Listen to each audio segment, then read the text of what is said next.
жана дүйнөдө болуп жаткан акыркы маалыматтар менен тааныштырып, Ынтымак телеканалында кабарлар маалымат программасы. Студияда мен Айжама Улжубай кызы. Саламатсыздарбы? Алгач бүгүнкү чыгарылыштан кыскача түрмөк. Ош шаарындагы мектеп жетекчилери ротацияланат, орун алмашуудан эмне өзгөрөт? Жалал Абад шаарында мектеп окуучуларынын чырынан 13 жаштагы өспүрүм бычакталды. Лейлекте жеке ишкер чакан ГЭС кура баштады. Долбоор ийгиликтүү ишке ашса, өндүрүлгөн энергия кимдерге сатылат? Кыргызстандык комузчулар Өзбекстандагы сынакта жеңүүчү болду.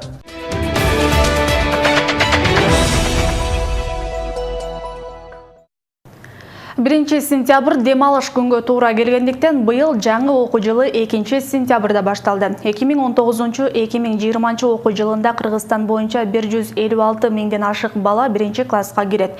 Бул тууралуу Билим берүү жана Илим министрлиги кабарлаган. 2 сентябрда өлкөдөгү бардык мектептерде билим күнүнүн башталышына байланыштуу салтанаттуу чогулуштар уюштурулуп, 3 сентябрдан тартып сабактар өткөрүлө баштайт. Кыргызстанда быйыл мектепке барчу окуучулардын жалпы саны 1 миллион 300 миңге чамалайт. Өлкө боюнча мектептердин саны 2265ке жеткен.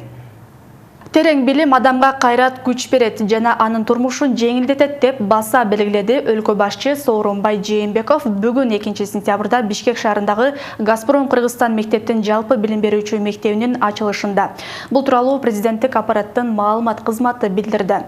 Ал бүгүн ачылып жаткан мектеп билим берүү жаатындагы алгачкы биргелешкен кыргыз-орус долбоор экенин кошумчалады жана өлкөнүн аймактарында ушул сыяктуу билим берүү мекемелери көбөйө берет деген үмүтүн билдирди. Өз Сооронбай Жээнбеков Газпромдун биздин өлкөнүн экономикасына салган инвестициялык салымдардын көлөмү 35 миллиард сом болгонун эске салды. Өлкө башчы белгилегендей, бүгүн Газпром компаниясы өлкө бюджетине 43 миллиард сомго жакын же 3,2 миллиард доллар которгон. Ал Газпром компаниясына өлкөнүн мунай заттары жана авиа отун менен ал эми 2014 жылдан тартып жаратылыш газы менен туруктуу үзгүлтүксүз камсыздап келатканы үчүн ыраазычылык билдирди. Мамлекет башчысы 2030 жылга чейин өлкөнүн 60%-ын же 400гө жакын калктуу пункттарды газ менен камсыздоо пландалып жатканын канааттануу менен баса белгиледи. Учурда аталган максат үчүн 25 миллиард сом салынды. Газпром жыл сайын улуу атамекендик согуштун Ленинград курчоосунун катышуучуларына, балдар үйлөрүнө, ооруканаларга жана ден соолугуна мүмкүнчүлүгү чектелген жарандарга жардам берүүдө. Бул максатта 400 миллион сом калктын социалдык аярылуу катмарына бөлүнүүдө деп белгиледи Сооронбай Жээнбеков. Ош шаарындагы мектеп жетекчилери ротацияланат. Бул тууралуу кала башчысы билим берүү башкармалыгына тапшырма берди. Анткени билим сапаты боюнча акыркы 2-3 жылда көрсөткүч жакшы жыйынтык берген эмес. Ошондуктан көп жылдап мектеп директору болуп, бирок ишин алдыга сүрөй албаган жетекчилерди ротациялоо жүрөт. Деген менен 2 жыл ичинде 17 мектептин башчылары алмашкан, азырынча жыйынтыгын бере электиги айтылууда. Ал эми талдоочулар директорлорду алмаштырууда дагы деле тааныш билишчиликке жол берилип, окуучулардын жеткиликтүү билим алуу шарт жакшырбашы ыктымал деп божомолдошот. Темага кененирээк Нуржамал Барыгыбаева токтолот. Алгачкы коңгуроо майрамына баарыңыздарды кош келдиңиздер демекчибиз. Бүгүн өлкө боюнча мектептерде алгачкы коңгуроо кагылды. Анын ичинде Ош шаарындагы мектептерде билим майрамы белгиленип, салтанаттуу иш-чара менен коштолду. Жаңы окуу күнү 1-класска келгендер үчүн өзгөчө майрам. Кала боюнча 7000ге жакын бала алгачкы жолу мектеп босогусуна атташты. Алардын катарында Аяна дагы бар. 7 жаштагы каарманыбыз жалаң 5ке окуйм деген ниетте. Буяка тамап келди. Таңгылайды билем, 5ке окуйм. Анан таңгылайды билем, эсептегенди билем. Чоңойгондо ким болосуң? Чоңойгондо доктор болом. Эми 2019-2020 жылда билим берүүнүн сапатын жогорулатуу маселеси турат. Анткени 2 борбор кала делген Ош шаары. Акыркы 2 жылдан бери республикалык тестирлөөдөн 3-2 көрсөткүчтө келе жатат. Анын үстүнө мугалимдердин квалификациясы төмөн болгондуктан окуучуларга толук кандуу билим берилбей жаткандыгын кала башчысы сынга алды. Муну менен ал мектеп директорлорун ротациялоо керектигин айтып, алдыга жылууга мүмкүнчүлүк болоорун айтууда. Мезгил жетти деп ойлойм да, биз дайыма эле сөз жүзүндө калтырбастан бул уже биз талапты да коюп, анан жыйынтык чыгарышыбыз керек. Азыр жакшы мындай билим алган жаш мындай окуу бөлүмүнүн башчылары, мугалимдер бар, ошолорго биз мындай конкурс негизинде жакшы мындай жетекчилерди алып келип билим сапатына көңүл бурушубуз керек. Билим берүү башкармалыгынан маалымдашкандай, буга чейин деле жетекчилерди ротациялоо системасы ишке ашып келген. Акыркы 2 жыл ичинде 53 мектептин 17синин жетекчилери алмашкан, бирок жарытаарлык жыйынтык бербегени айтылып келет. Конкретно айтайын. Мына артта турган мына 3-4 мектепти айтайын. 51 мектеп дегенибиз мына 2 жылдан бери артта келатат. 24 мектеп дегенибиз 2 жылдан бери артта келатат. 49 мектеп дегенибиз 2 жылдан бери артта келатат. Эми ушуну санашым мүмкүн. Анан биз эртең кылычыбыз менен чыгып ротация кыла баштабайбыз. Биз пландайбыз. Ал үчүн бизге бир чейрек керек. Сунуштарыбызды беребиз. Биздин түздөөбүз министрлигибиз бар, ал жакка кайрылабыз. Талдоочулар алдыда директорларды ротациялоо менен эле окуучуларга толук кандуу билим берүүгө жетишүү мүмкүн эместигин коңгуроо кагышат. Анын ичинде сабак берүүдө аксап жаткан предметтик мугалимдерди дагы алмаштыруу зарылчылыгы бар дешет. Ал эми кала башчысы тапшырма берген система 100% ишке ашат дегенге ишенбөөчүлүк көрсөткөндөр четтен чыгат. Себеби 10 жылдап креслодо отурган жетекчилер кызматын коргоп, баягы эле тааныш билишчилик рол ойнойт деп болжолдошот.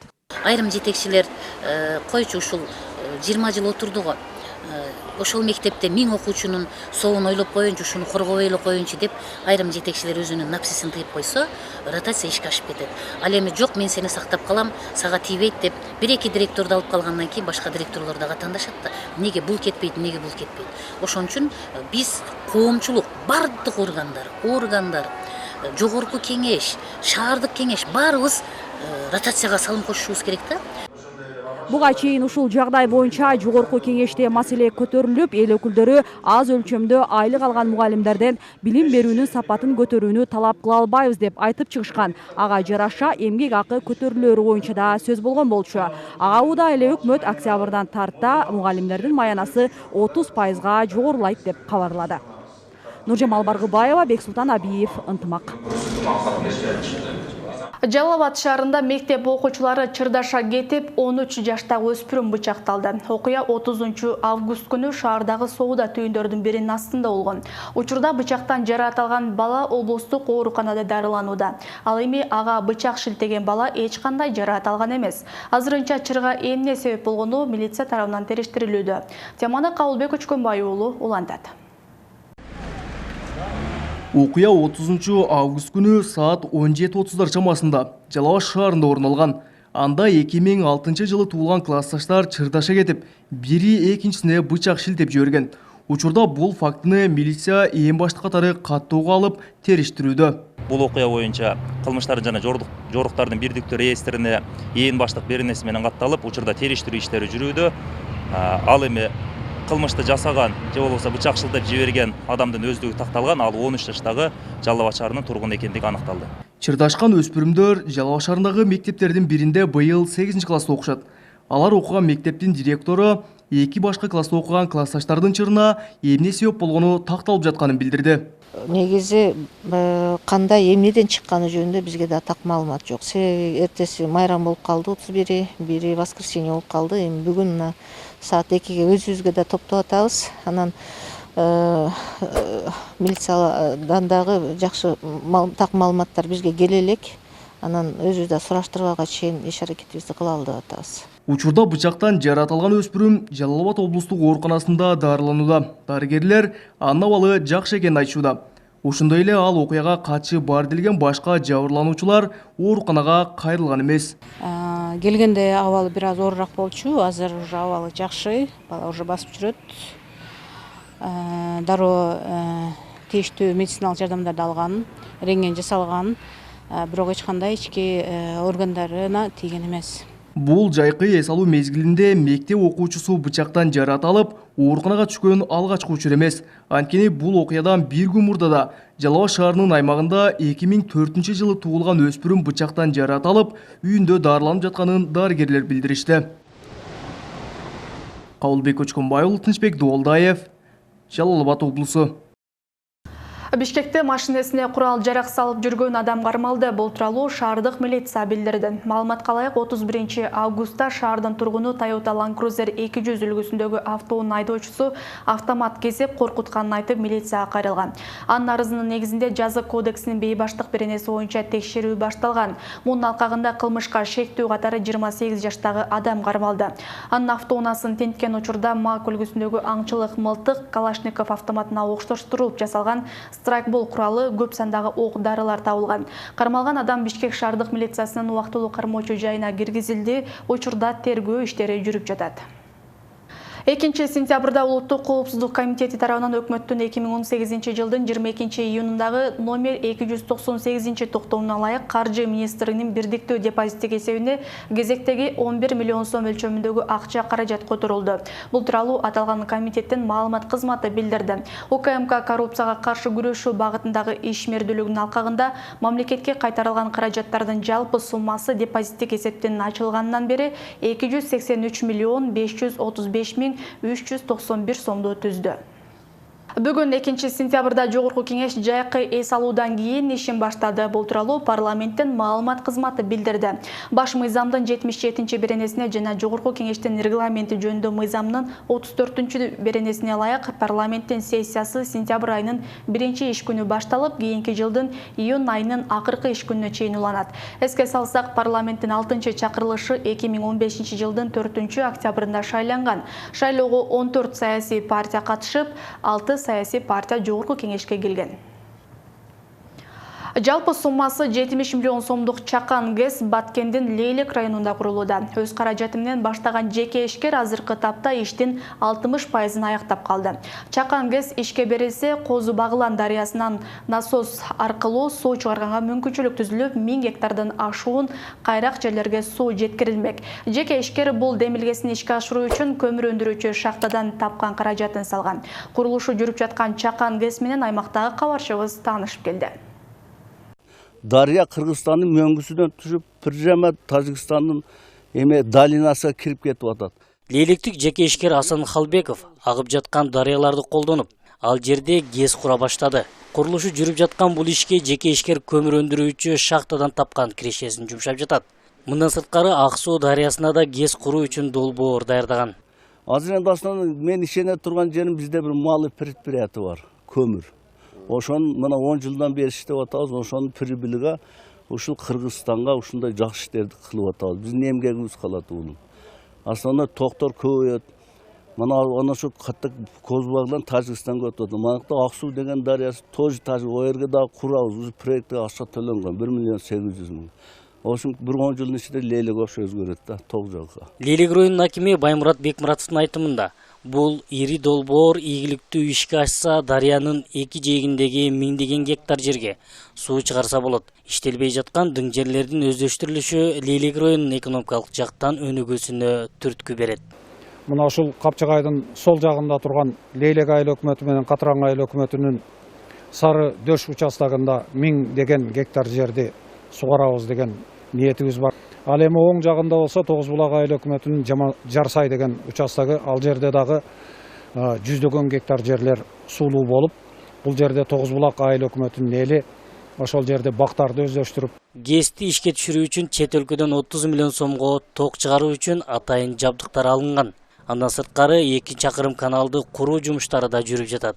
Чакан ГЭСти куруу үчүн эле 70 миллион сом коротулат. Жеке ишкер мамлекет тарабынан насыя алганга көмөк берилсе, 2 жылдын ичинде ишке берилерин билдирди. Министр Тарбоолу келип кетти. Эгер ушул киши көп көзү менен көрдү, эгер ушул киши бизди колдосо 8 миллион берсин, 15-16 жылга биз муну тез жүргүзөбүз да, ток чыгат. Ток чыккандан кийин срочно Ак сууга кетебиз. Оборудование. Ак сууда 3 мегаватт чыгат. Ол 3 мегаватт деген о Тажикстанга экспорт кылса болот. Бун ток ес токто энди зор ушундай. Чакан ГЭС 0,7 мегаватт кубаттуулукта болуп, 2020 жылы пайдаланууга берилүүсү күтүлүүдө. Учурда 10 адам жумуш менен камсыз болгон. ГЭС пайдаланууга берилсе, ушул жерде 20 адамдан ашуун жумуш орду пайда болот. Аскар Баймуратов, Жыргал Абдижалыл уулу, Ынтымак, Баткен. Ош шаарында ипотекалык үйдүн курулушу башталды. Бүгүн мекеме ишканалардын жетекчилеринин катышуусунда капсуласы салынды. Туракчай Курманжанатка көчөсүндө жайгашат. Жалпысынан 9 кабаттан туруп 80 батирге ылайыкташкан. Көп кабаттуу үйдү балдар ойноочу аянтчасы, унаа токтотуучу жайлары менен куруу пландалган. Электр жарыгы коллектор аркылуу берилип турат. Үйдүн чарчы метри болжол менен $350 бааланууда. Ипотекалык насыялоо менен батирлерди мамлекеттик кызматта иштегендер жана Ош шаарында каттоосу бар жарандар ала алышат. Жалпы мөөнөтү ушул куруучу компания менен келишим түзгөн маалыматка ылайык 17 ай деп белгиленди. Эсеп 1 августтан башталат. Ошондо биз 2021 жылдын 15 январына тапшырууга ниеттенип жатабыз. Анан сапаттуу текшерүү өзү СНИП боюнча, эреже боюнча 3 түрдүү текшерүү болот. Бирок андан сырткарыда биз атайын биздин текшерүүчү кызматкерлерибизди атайын техникалар менен жабдыдык. Өзбекстандын Самарканд шаарында өткөн Шарк тароналары 2019 эл аралык салттуу музыка сынагында Кыргызстан 1-орунду ээледи. Бул тууралуу Маданият, маалымат жана туризм министрлигинин басма сөз кызматы билдирди. Кыргызстандын атынан жаш таланттар Каныбеков Элеман жана Каныбеков Айбек катышып, өлкөнүн 1-орунду багындырышты. Бул жолу сынакка 80ден ашуун мамлекеттен 300дөн ашуун улуттук салттуу музыканын алып жүрүүчүлөрү катышкан. Кыргызстандык жеңүүчүлөр Карамолду Орозовдун Жаш Кербес, Нура Абдрахмановдун Мезгил жаңырыгы, Атай Огонбаевдин Актамак Көктамак жана Ниязалы Борошовдун Кара өзгө күйлөрүн жогорку чеберчилик менен аткарып, Калыстар тобун жана көрүүчүлөрдү таң калтырган. Эл аралык сынактын Калыстар тобуна мүчөлүккө Кыргызстандын атынан кыргыз эл артисти Роза Аманова да кирген. Сынак Өзбек президентинин катышуусу менен өтүп, жеңүүчүлөр $5000 акчалай сыйлык жана диплом менен сыйланышты. Куршап айылында жергиликтүү бийликтен куралган команда менен шоу-бизнес өкүлдөрү оюн талаасында бет келди. Эки тармактын өкүлдөрүнүн футбол боюнча бул милдеш алгачкы жолу уюштурулгандыктан жергиликтүү элдин кызыгуусун арттырып, өз күйөрмандарын колдоо үчүн топтолушкан. Бүйүр кызыткан оюнда кайсы команда жеңишке жетишти? Кийинки материал. Куршап айыл өкмөтүнүн тургундары үчүн бул күн эсте каларлык болду. Майрамдын шаңы менен биринчи жолу сахна жылдыздарынын коштоосунда бүйүр кызыткан футбол орун алды. Уюштуруучулардын айтымында спорт менен маданиятты бирдей айкалыштыруу жолу менен эл арасында ынтымакты бекемдеп, өлкөнүн өнүгүшүнө аз да болсо салым кошууну максат кылышкан. Спортчулар менен районубуздагы маданият өкүлдөрүнүн баарын башын бириктирип, эми өлкөнүн жүзү бул спорт менен маданият дегенде биз спорт менен маданият дайым чогуу жүрөбүз деген максатта ушул иш-чараны өткөрүп атабыз. 1994 Куршап айыл өкмөтүндө негизделген Альдиер футбол командасы өнөрпоздор менен ат салышты. Аталган командада айыл өкмөт башчы өзү да ойнойт. Биз ардагерлерге кошулуп ойноп бердик. Негизинен жакшы болду. Конокторго ыраазычылык билдиребиз, ушундай келип биз менен ойноп кеткен. Мында келген күйөрмандар бири өнөрпоздорду колдосо, бир тарабы жергиликтүү команданы сүрөп жатышты. Өзгөн өнөрпоздордун күйөрманымын. Өзгөн өнөрпоздоруна дагы чын ден соолук, наркы форма кийген жигиттерге дагы ден соолук каалайм. Ийгилик каалайм ушу балдардын баарына. Ал эми өнөрпоздор командасында ойноо үчүн Бишкек жана Ош шаарынан ырчы тамадалар келген. Өздөрү туулуп өскөн жерге келип, элине мыкты маанай тартуулап жаткандарына кубанышууда. Биз мыкты команда менен ойноп атабыз, жалаң ырчылар. Баягы чымчык сойчодагы касап сойсун дейт. Бизди бир аз аябат аткандай сезилип атат. Ошого ыраазы болдук. Жыйынтыгында оюн өнөрпоздордун жеңиши менен аяктап, кубок жана улуттун жүзү болгон ак калпак тапшырылды. Жалпы келген коноктор үчүн концерттик программа менен уланды. Имоза Жане кызы, Бексултан Абиев, Ынтымак.